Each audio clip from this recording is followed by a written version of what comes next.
राधे राधे, जय श्री कृष्णा। मित्रों, स्वागत है आप सभी का दर्पण ज्ञान गागर यूट्यूब चैनल में। तो मित्रों, आज का हमारा प्रसंग है, यदि परिवार में कलह रहती है तो क्या करें। तो मित्रों, वीडियो शुरू करने से पहले आपसे हमारा निवेदन है, यदि आपने अभी तक चैनल को सब्सक्राइब नहीं किया है तो चैनल को सब्सक्राइब अवश्य कर लें, क्योंकि आपका एक सब्सक्राइब हमारे लिए बहुत ही महत्वपूर्ण है। तो बने रहिए बिना स्किप किए वीडियो के अंत तक। मित्रों, एक गांव में एक सेठ रहता था, उसका नाम राधे श्याम था। राधे श्याम के दो पुत्र थे। उसके दोनों पुत्रों में जमीन और जायदाद को लेकर बंटवारा हो रहा था बंधु। उनका एक बहुत बड़ा घर था जिसमें 4 बड़े बड़े कमरे बने हुए थे।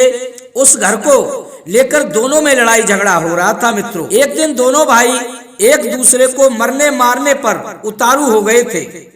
मित्रों, दोनों पुत्रों को इस तरह लड़ते झगड़ते हुए देखकर सेठ राधे श्याम जोर जोर से हंसने लगे।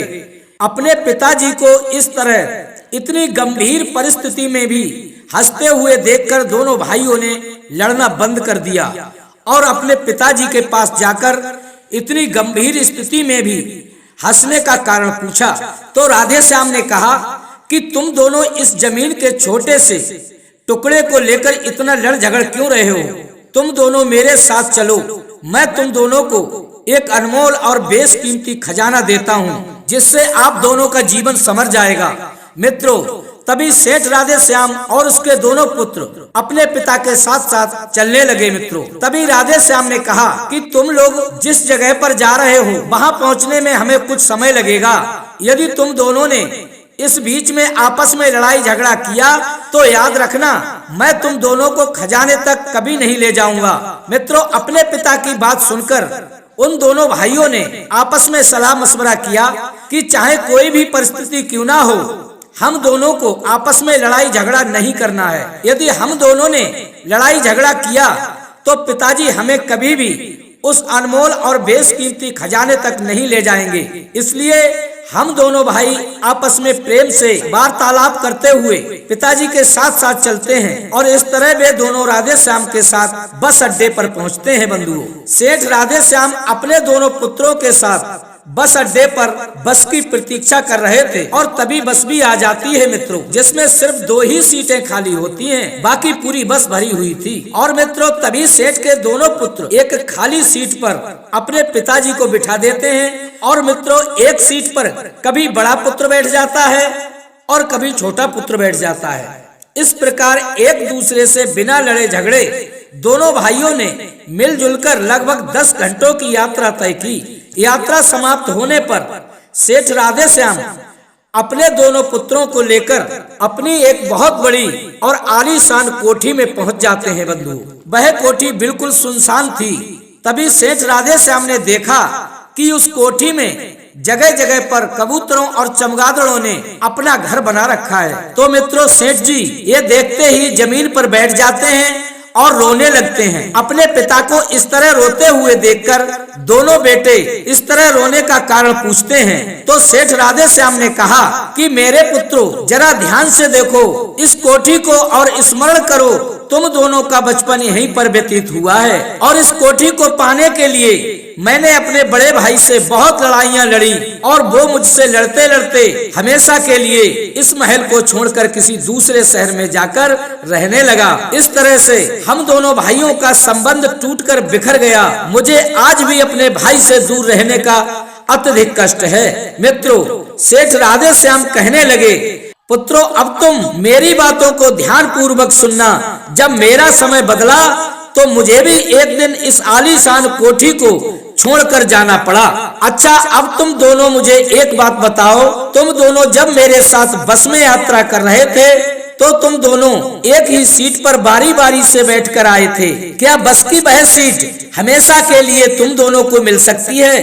क्या उस सीट पर आज के बाद तुम दोनों के अलावा कोई दूसरा नहीं बैठेगा? पिताजी की बातें सुनकर दोनों पुत्र हैरान होकर कहने लगे, पिताजी आप ये कैसी बातें कर रहे हो? बस में तो सभी यात्री सफर करते रहते हैं और सीटों पर भी यात्री बदलते ही रहते हैं। पहले कोई और बैठा था, अब कोई और बैठेगा और वैसे भी उस सीट में ऐसा है ही क्या जो केवल थोड़े समय के लिए ही हमारी होती है। मित्रों, अपने दोनों पुत्रों की बातें सुनकर सेठ राधे श्याम हंसने लगे, फिर खूब रोए भी और फिर अपने पुत्रों को समझाते हुए बोले, देखो मेरे पुत्रों, मैं तुम्हें यही बात तो समझाने के लिए यहाँ लाया हूँ। यही सबसे बड़ा और अनमोल खजाना है। अगर तुम दोनों ने इस अनमोल खजाने को समझ लिया तो तुम्हारे जीवन में कभी कोई दुख नहीं आएगा। मेरे पुत्रों, जो वस्तु सिर्फ कुछ समय के लिए ही तुम्हारी है और उससे पहले उस वस्तु का स्वामी कोई और था, केवल थोड़े से समय के लिए ही तुम उसके स्वामी बने और कुछ समय के बाद कोई और उसका स्वामी बनेगा। पुत्रों, एक बात याद रखना कि इस थोड़े से समय के लिए मिली जमीन और जायदाद पर अपना हक जमाने के लिए कहीं तुम अपने भाइयों के इस अनमोल संबंध की बलि न चढ़ा देना।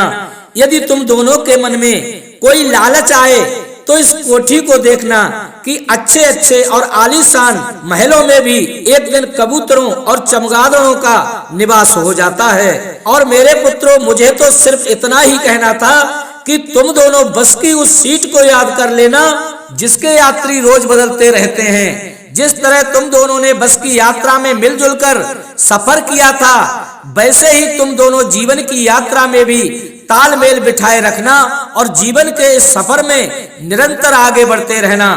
तभी मित्रों, पिता की बातें सुनकर सेठ राधे श्याम के दोनों पुत्र अपने पिता के चरणों में गिर गए और रोने लगे। पिताजी के उस अनमोल खजाने ने दोनों भाइयों को एक कर दिया था। बंधुओं, अब दोनों आपस में गले मिले और जब सेठ ने अपने दोनों पुत्रों को गले मिलते हुए देखा तो राधे श्याम की खुशी का ठिकाना ना रहा और उनकी आंखों से खुशी के आंसू बहने लगे। मित्रों, और वह सेठ मन ही मन प्रभु को धन्यवाद देने लगे कि उन्होंने मेरे दोनों पुत्रों को सही समय पर सद्बुद्धि प्रदान कर दोनों के बीच प्रेम का संचार कर दिया। तो मित्रों, इस कहानी से हमें शिक्षा मिलती है कि आज जो कुछ भी हमारे पास है सब कुछ मात्र कुछ समय के लिए ही हमारा है। जैसे बस और ट्रेन में समय समय पर यात्री बदलते रहते हैं और सीटों के मालिक भी बदलते रहते हैं, ठीक वैसे ही जमीन और जायदाद कभी भी किसी के साथ नहीं जाती है। इसलिए मित्रों, अपने संबंधियों के साथ अपने अनमोल संबंधों की कदर करो और जीवन को खुशहाल तरीके से जियो, क्योंकि कठिन परिस्थितियों में विपत्ति के समय में अपना परिवार ही अपने साथ खड़ा रहता है। इसलिए मित्रों, परिवार में हमेशा प्रेम की भाषा बोलो और सबसे अच्छा बर्ताव करो, जिससे हमारे परिवार में कभी कलेश उत्पन्न नहीं होगा।